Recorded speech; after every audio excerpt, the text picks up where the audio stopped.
se levantó después de ellos los jóvenes, los niños, ¿verdad? Otra generación que no conocía a Jehová ni la obra que él había hecho por Israel. Y después los hijos de Israel hicieron lo malo ante los ojos de Jehová y sirvieron a los Baales. Amén. Siéntese.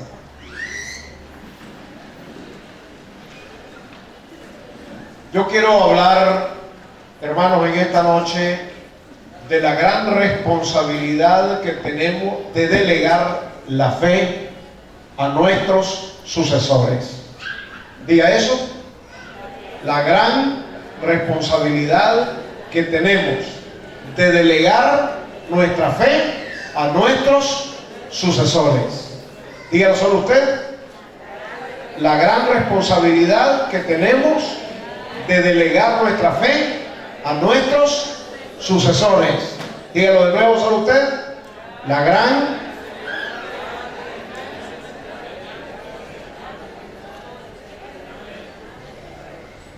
Vamos a comenzar remontándonos un poquito al pasado.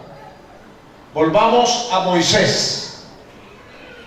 Moisés ya está viejo, ha sacado al pueblo de Egipto, lo ha llevado por el desierto, luchó contra un pueblo rebelde, contradictor, contra un pueblo que se le rebeló no solo en una vez. Su propia hermana carnal de Moisés se le rebeló y le levantó al pueblo. ¿Cómo se llamaba esa mujer? María, gracias. Y se le levantó también su propio hermano. ¿Cómo se llamaba? Aarón. Ellos se le levantaron y le quisieron echar el pueblo encima, que se le rebelara el pueblo a Moisés. Pero Moisés lidió con todo eso y gracias a Dios que siguieron adelante hasta que tuvo que intervenir Dios, porque Coré también se le rebeló y los hijos de Coré se le rebelaron a Moisés. Y él, donde ya no pudo controlar la situación, se presentó ante Dios y le dijo: Señor, yo ya no puedo lidiar con esta situación. Y entonces Dios le dijo a Moisés: apártate, porque hoy voy a mostrar mi poder a todos aquellos que se han rebelado. Ya ustedes saben qué pasó, ¿verdad?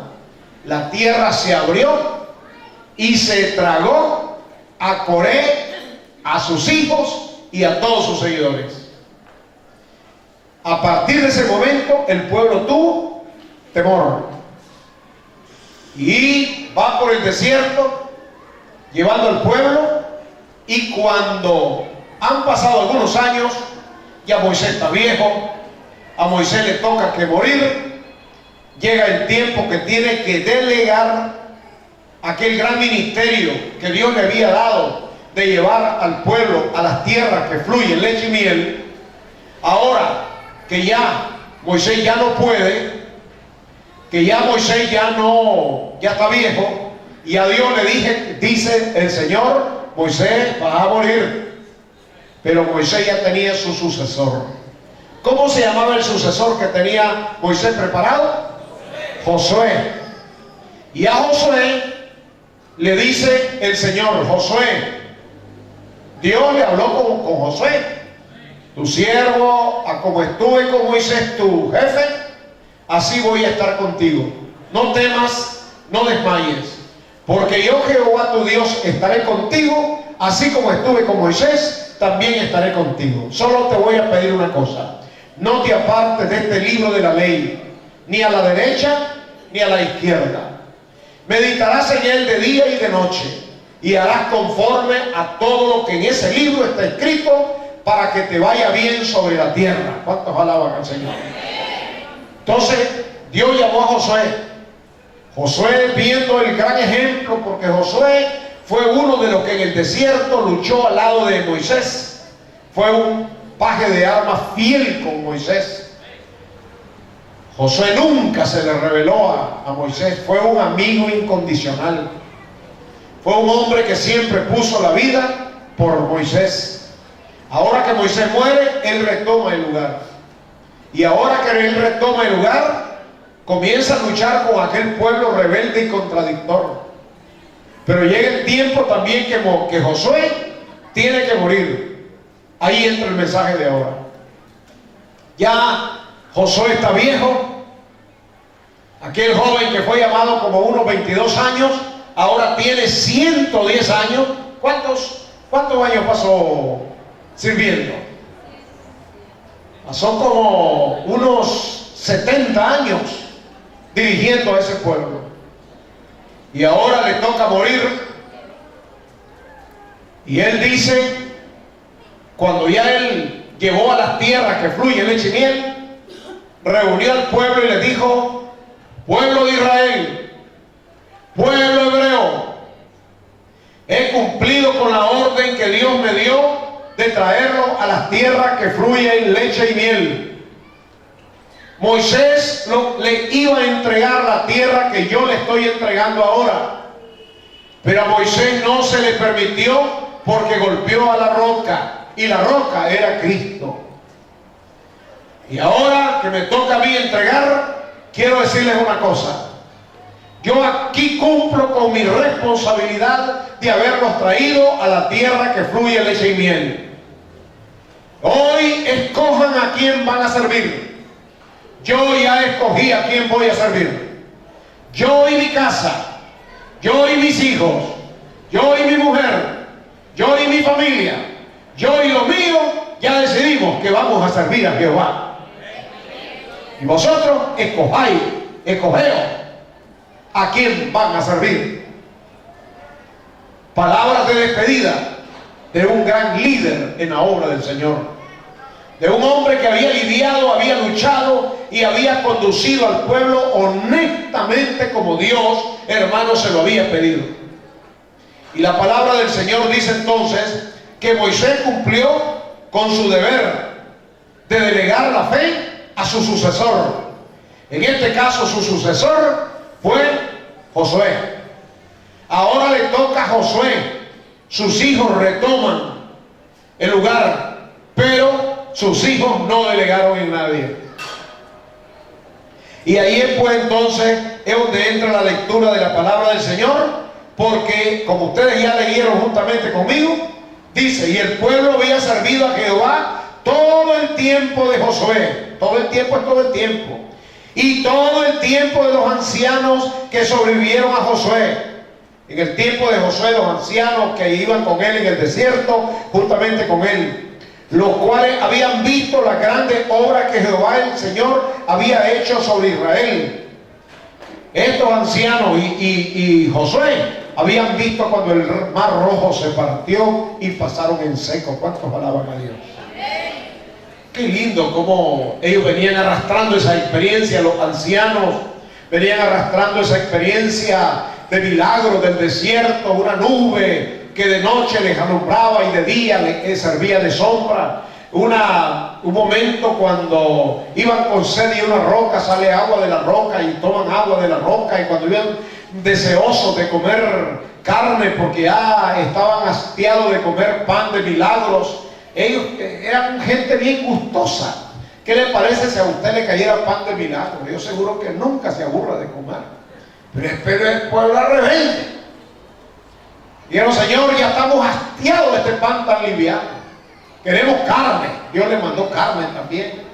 Todas esas obras eran milagros que Dios les había manifestado y ellos lo habían visto. Pero ahora le toca que morir. Se levanta una nueva generación, como dice la Biblia, que no conocen a Jehová.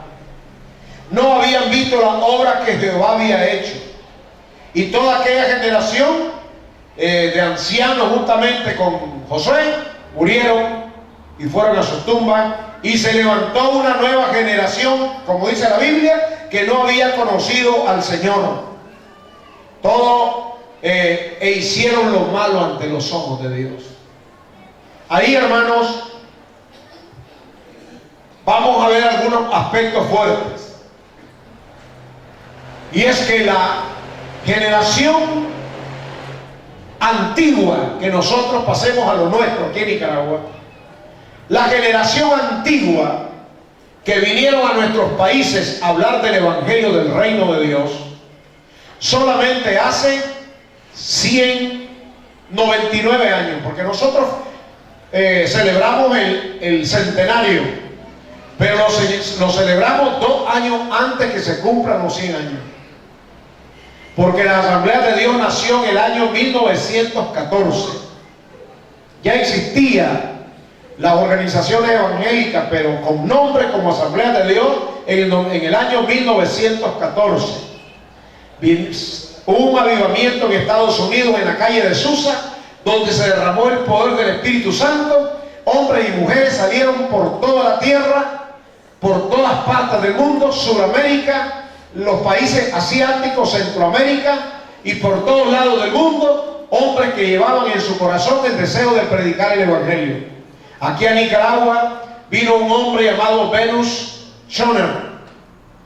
Ese hombre, él con su esposa Rosalía, comenzaron a predicar el Evangelio. Vinieron por Corinto, y cuando vinieron a Corinto ellos no conocían Nicaragua y dijeron, ¿dónde vamos a ir? Y le preguntaron al jefe de la nave y le dijeron, ¿dónde queda la capital de Nicaragua? ¿Y cuántos son los departamentos de Nicaragua? Y escribieron en papelito los departamentos que habían de Nicaragua, los echaron en una bolsita, oraron a Dios y le dijeron, el primero que nos salga, metiendo la mano, vamos a sacar un papelito, el primero que salga, ese va a ser el departamento donde vamos a ir. Y metieron la mano y sacaron el papelito. Y lo que salió fue Matagalpa. Matagalpa. Desde el año 1912 entonces se trasladan hasta Matagalpa. Todavía no habían nacido las Asambleas de Dios. La Asamblea de Dios nace en el 1914, así que los 100 años los vamos a cumplir en el año 2014. Pero ese hombre que solo vino con su esposa Rosalía, hay una tía, sobrina de ella, comenzaron a predicar el Evangelio en medio de grandes vejámenes. Hermanos, fue una dolorosa historia cuando uno lee lo que esa gente pasó aquí en Nicaragua. Aquí en Nicaragua ya había venido la Iglesia Católica hacía 500 y pico de años. Vino a través de Cristóbal Colón, cuando Américo Vespucio había venido primero, pero no trajo ninguna religión. Pero este hombre, Cristóbal Colón, sí, trajo una espada y un crucifijo. Y les decía a nuestros indios, a nuestros padres, a nuestros antepasados, a los chorotegas, a los chontales, vaya pues a los tribus que había en Nicaragua, y les puso un crucifijo y una espada y le decían, adoran a esta nueva religión o se mueren. Y nuestros pobres indios a punto de espada abrazaron una religión que nunca supieron por qué. Eso, hermano, estamos hablando de 500 años antes. 400 años después viene a Nicaragua el Evangelio de Cristo en 1912. Viene por 2 personas, pero ya los nicaragüenses están envenenados. 400 años de estar oyendo una religión donde se les sembró odio a los católicos en contra de los evangélicos. Le decían que nosotros éramos chupasangre. Ahí está en historia todo eso. Cuando quieran un libro de historia de la Asamblea de Dios se los puedo regalar. Y cuando es que nosotros nos llamaban masones, nunca hemos sido masones. Nos llamaban protestantes, nos llamaban un sinnúmero de cosas, que nos burlábamos de la Virgen, cosa que nunca es verdad eso, sino que le enfermaron el corazón a una cantidad, bueno, a los nicaragüenses, de tal manera que cuando vinieron nuestros hermanos Benus Schoner y hermana Rosalía, hermanos, nos miraban como el diablo. No le vendían en las ventas, andaban dinero pero no podían comprar porque no les podían vender. Si le daban un vaso de agua y se daban cuenta que eran evangélicos, agarraban el vaso de agua, el vaso vacío, y lo botaban porque quedaba contaminado de herejía. Y así le envenenaron la mente a los nicaragüenses. De tal manera que estos hermanos, para poder predicar el evangelio, hermanos, tuvieron que sufrir mucho. Y en la iglesia Elim de Matagalpa, ellos la compraron, el terreno, y edificaron una casita poco malita de tabla. Entonces de noche llegaron la gente enferma, que ya les habían enfermado el corazón, y dibujaron un vampiro, o sea, un murciélago con los dientes salidos, y un hermano así, y el murciélago chupándole la sangre, y al murciélago le pusieron pastor, y al que estaba así, le estaban chupando la sangre, le ponían creyente de la iglesia. El pastor le está chupando la sangre. Ese es el mensaje. Y en medio de todas esas cosas, los hermanos siguieron predicando el evangelio. Le echaron agua caliente, los corrieron de las casas, los echaron presos, los golpearon, los patearon, los apedrearon. Pero ellos nunca desistieron de hablar de Cristo Jesús. ¿Cuántos alabamos al Señor? ¿Cuántos me están oyendo? Y queridos y apreciados hermanos, y se lo van a dar, ellos se merecen más que un aplauso.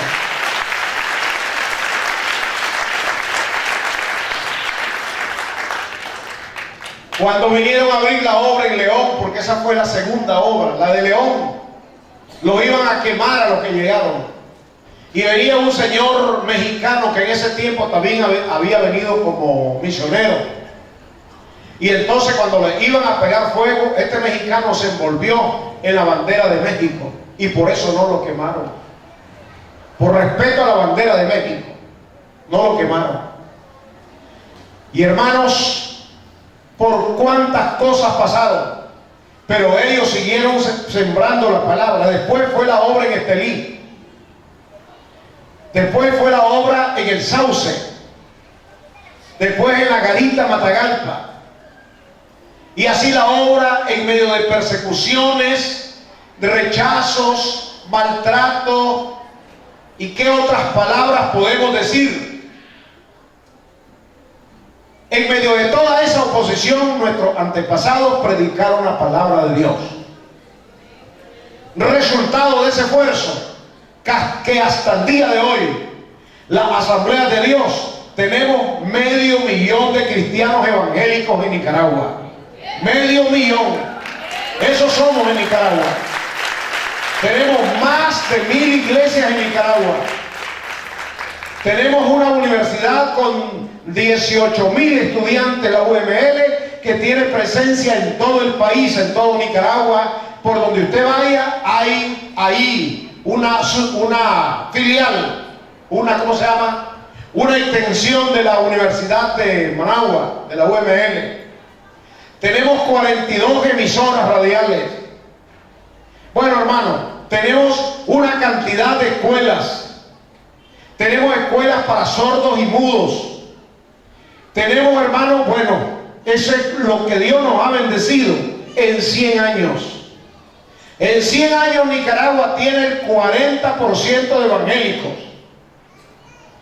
La gran pregunta es, si en 100 años logramos con el 40% de evangélicos, comenzando desde nada y en medio de una gran oposición feroz, criminal, bárbara, que con 100 años más después de nosotros, que hoy somos el 40%, la gran pregunta es, ¿cómo estará Nicaragua de aquí a 100 años? Totalmente evangelizada para el reino de Dios. Y a su nombre, hermano. Y a su nombre. Alabado sea nuestro Dios. Lo que quiero decir con toda esta pequeña historia que estoy haciendo es que nuestros antepasados cumplieron con su deber. Nuestros antepasados cumplieron con la orden que Cristo dijo: vayan por todo el mundo, prediquen el evangelio a toda criatura. El que creyere y fuere bautizado será salvo, mas el que no creyere será condenado. Palabra de Dios. Y alabamos, Señor. Entonces, si ellos en medio de rechazos, de persecuciones, limitaciones, lograron, hermanos, penetrar esa estructura tan cerrada, religiosa tan cerrada, logramos penetrar, hermanos, esa enorme oposición. Hermanos, yo quiero decirles una cosa, y hasta hoy, producto de aquel esfuerzo, está usted y estoy yo. Nosotros nos debemos a nuestros antepasados. Nosotros nos debemos al esfuerzo de aquellos grandes hombres que decidieron vivir para el Señor y decidieron entregarse en cuerpo y alma sirviéndole al Señor. Y en medio de su corazón estaba el amor por las almas perdidas. ¿Cómo hacer para salvar del infierno a miles de nicaragüenses? ¿Cómo hacer para salvarlos, hermanos amados, de las llamas del infierno, de la condenación del infierno? Eso nadie puede hacerlo. No lo puede hacer la Cruz Roja, no lo puede hacer el cuerpo de bomberos, no lo puede hacer la policía, no lo puede hacer el ejército, no lo puede hacer ningún ONG, no lo puede hacer nadie. La única, hermano amado, que tiene la llave del reino de los cielos es la iglesia de nuestro Señor Jesucristo, con el mensaje que predicamos. ¿Cuántos alabamos al Señor? Nuestros antepasados no callaron. Nuestros antepasados pusieron su vida, pusieron dinero, pusieron tiempo, se esforzaron, lucharon, lloraron, gimieron, pagaron un precio muy elevado, muy caro, pero no claudicaron. ¿Me están entendiendo? Esto nos sirve a nosotros, hermanos, para que pensemos, así como el texto que inicialmente tomamos, como Moisés delegó y Josué asumió y los hijos de Josué asumieron. Pero cuando los hijos de Josué no se les ocurrió que al morir ellos, ¿quién iba a llevar el mensaje del Señor? Y ahí fallaron. Fallaron en delegar a las generaciones que vendrían para que ellos continuaran con la obra del Señor. Esto nos da un claro mensaje a nosotros, que las personas que hasta el día de hoy hemos llegado aquí en Nicaragua anunciando el Evangelio del reino de Dios, y por gracia de Dios hoy nosotros estamos salvos. ¿Cuántos de los que están aquí han recibido a Cristo como el Salvador personal de sus almas? Por favor, levante su mano. Por la predicación de hombres que ya no están con nosotros. Y les voy a decir una cosa. Muchos de ellos no fueron nicaragüenses. Dejaron su patria, dejaron su país, dejaron sus comodidades, dejaron su familia, dejaron sus propiedades y vinieron a un país inhóspito para ellos. Y aquí sembraron la palabra con llanto, con dolor, en medio de vejámenes, pero no claudicaron. Y producto pues de ese trabajo, el Evangelio ha corrido. Hoy no hay un pueblo de Nicaragua donde no esté una iglesia presente anunciando el Evangelio del reino de Dios. No existe aquí en Managua un barrio donde no esté una iglesia allí predicando el Evangelio del reino de Dios. No existe un solo metro de Nicaragua que no esté llegando una radio evangélica. Hermanos, de cada lugar hoy nos están retransmitiendo 2 radios evangélicas. ¿Cómo se logró eso? Con el esfuerzo de hombres y mujeres, jóvenes y adultos, que abnegadamente decidieron anunciar el reino de Dios a este mundo perdido. Hoy, hermanos, decía, nos toca a nosotros.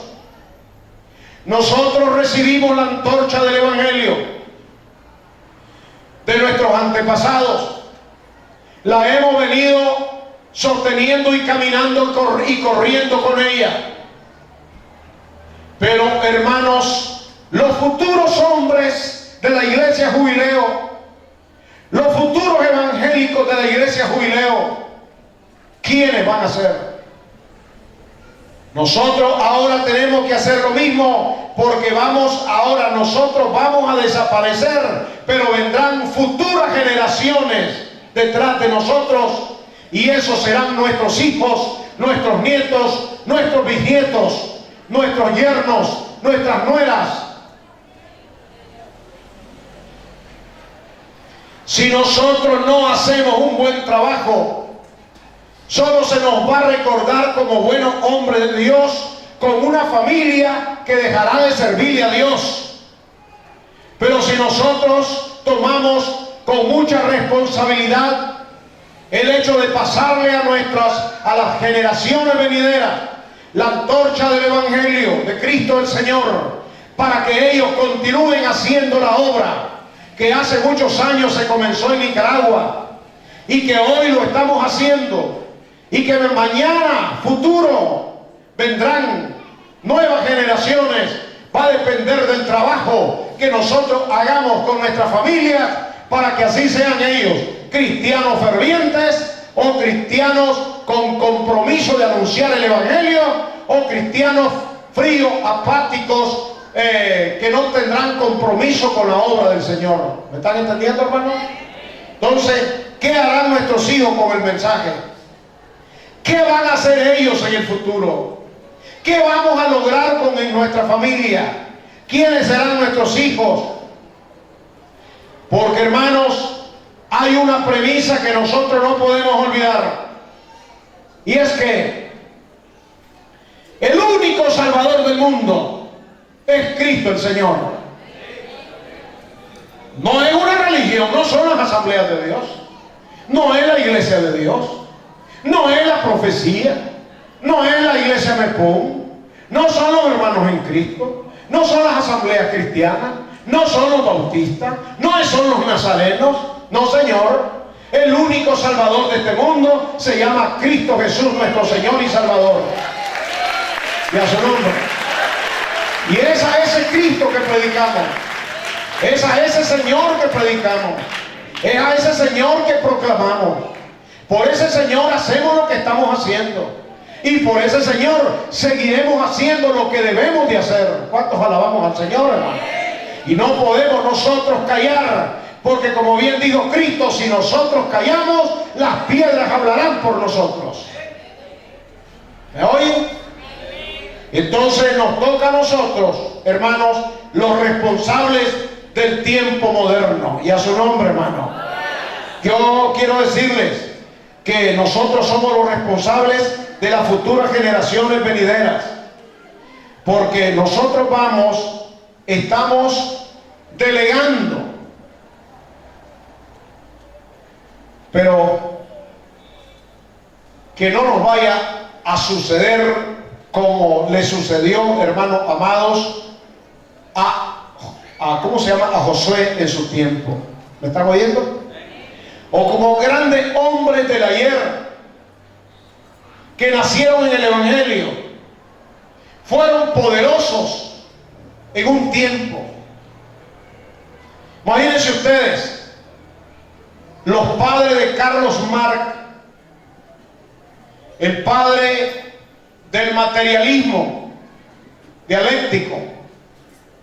Carlos Marx, el ateo, conocido como el ateo, el escritor del Capital. Ese hombre, sus padres eran dos pastores evangélicos de la iglesia presbiteriana. Sus padres eran judíos, pero ellos eran más fríos que una pelota de hielo en el Polo Norte. Individuos que lo que tenían no eran una relación con Dios, sino una religión. Y como bien dijo Carlos Marx, ya después, cuando él optó por el ateísmo, la religión es el opio de los pueblos. Porque Carlos nunca conoció a Cristo como su Salvador personal. Nació en medio de padres, de pastores religiosos que no habían tenido una clara experiencia con el poder de Dios. Eso mismo nos puede pasar a nosotros.